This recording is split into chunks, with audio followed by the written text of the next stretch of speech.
Selanjutnya itu yang kita bahas linguistic features of the song. Nah, jadi ini ada beberapa linguistic features atau unsur kebahasaan yang dipakai di dalam song atau lagu ya. Yang pertama itu dia ada lyrics ya. Lyrics are written in first, second, or third person given on a specific perspective you choose. Jadi liriknya itu boleh ditulis menggunakan sudut pandang orang pertama, kedua, maupun ketiga. Jadi bebas ya. Bebas kita mau pilih yang mana. Tapi disesuaikan dengan tema lagu yang dibuat. Nah, jadi biasanya kalau misalkan lagu itu menggunakan sudut pandang orang pertama, dia lebih banyak menggunakan kata aku, saya, kemudian juga kami. Kemudian kalau misalkan yang sudut pandang orang kedua itu biasanya seperti kata kamu, mereka, kalian. Seperti itu ya. Kalau misalkan yang sudut pandang orang ketiga itu seperti dia gitu ya, ataupun nama orang. Seperti itu. Selanjutnya, a rhyme is a linguistic style based on consonants or similar sound of two or more syllables or whole words at the end of one line. Jadi rhyme itu adalah rima. Rima itu biasanya memiliki kesamaan bunyi ya, kesamaan bunyi. Biasanya itu di dua atau lebih suku kata atau keseluruhan kata, dia itu memiliki kesamaan bunyi. Contohnya di sini ada kata behold dan juga cold. Itu kan sama-sama memiliki bunyi old dan old. Seperti itu ya. Jadi rima itu biasanya kalau dalam lagu itu ada lirik yang memiliki kesamaan bunyi. Misalkan lirik pertamanya behold gitu ya. Ada kata behold. Kemudian yang lirik kedua ada cold. Jadi kayak gitu. Kemudian rhythm. Rhythm itu adalah irama. Jadi kalau misalkan rima itu adalah kesamaan bunyi. Ya, kalau misalkan rhythm itu irama atau alunan musiknya.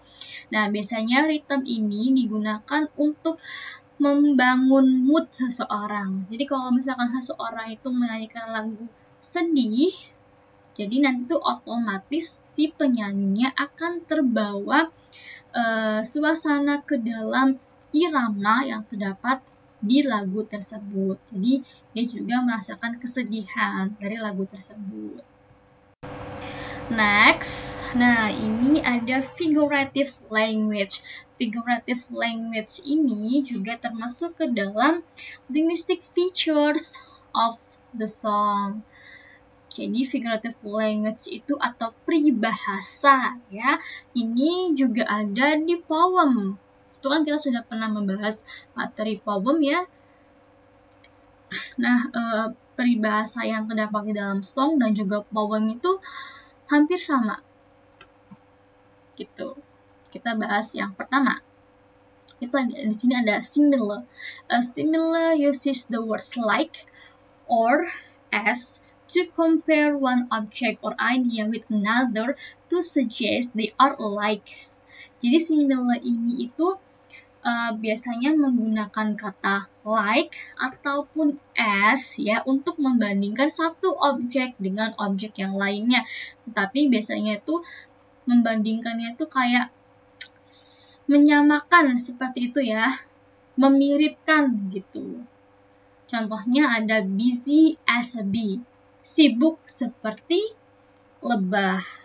Pokoknya kunci dari similar itu dia ada kata like ataupun kata as. Kemudian fungsinya untuk menyamakan satu objek dengan objek yang lainnya. Biasanya yang disamakan itu perilaku seseorang dengan perilaku benda-benda lain. Benda lain itu bisa benda mati ataupun makhluk hidup seperti hewan atau tanaman. Nah, selanjutnya ada metafor. The metaphor states a fact or draws a verbal picture by the use of comparison. A simile would say you are like something. A metaphor is more positive. It says you are something. Nah, jadi tadi kalau misalkan a simile itu mengatakan bahwa kamu mirip dengan sesuatu. Nah, tapi kalau misalkan yang metafor itu adalah yang menyatakan kamu adalah sesuatu. Jadi kalau misalkan simile itu hanya memiripkan, kalau misalkan si metafor ini sudah menyamakan secara plek gitu ya. Gimana maksudnya? Menyamakan 100% sama gitu. Kalau misalkan simile yang mungkin masih 50%-nya lah gitu ya kemiripannya. Kalau misalkan yang metafor itu sudah 100% sama. Contohnya ada, you are what you eat. Kamu adalah apa yang kamu makan.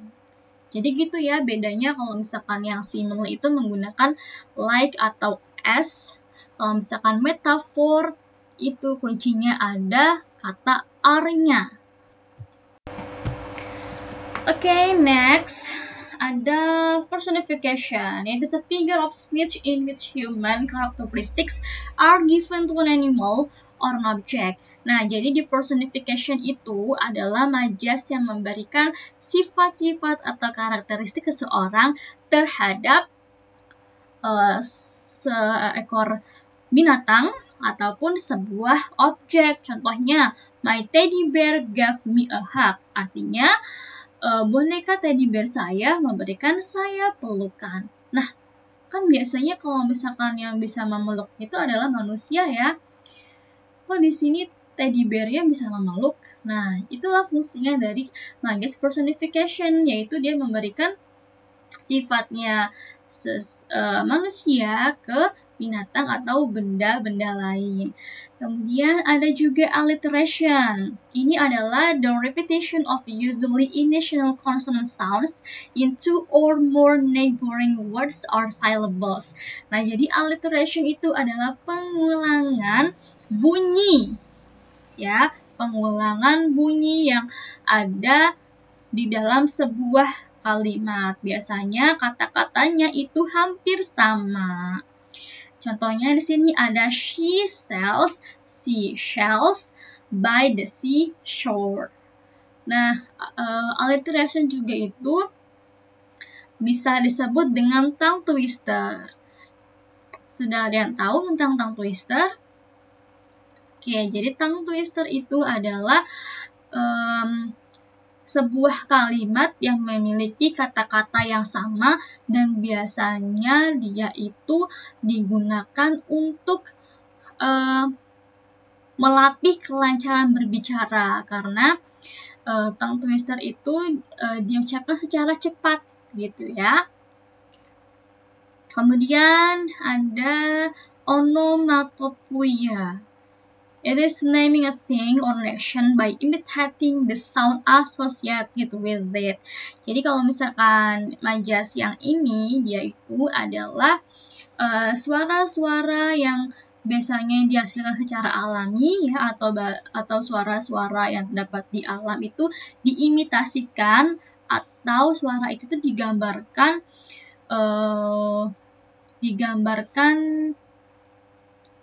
atau menggambarkan ya, suara itu tuh menggambarkan sebuah benda atau sebuah kejadian.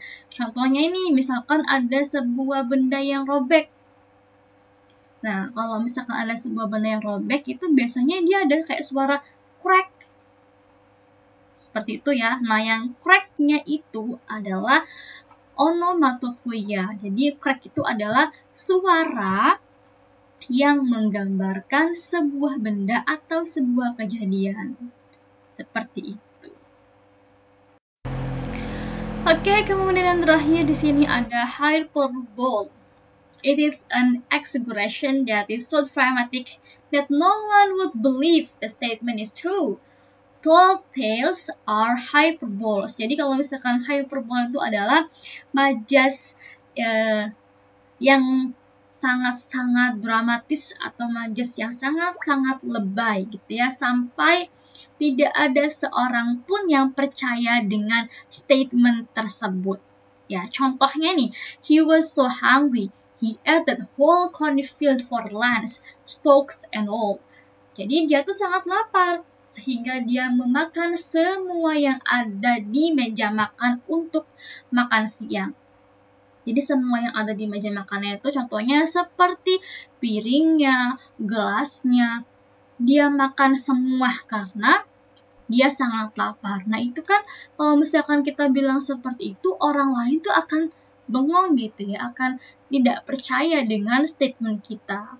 Nah itu dia termasuk ke dalam majas hyperbole.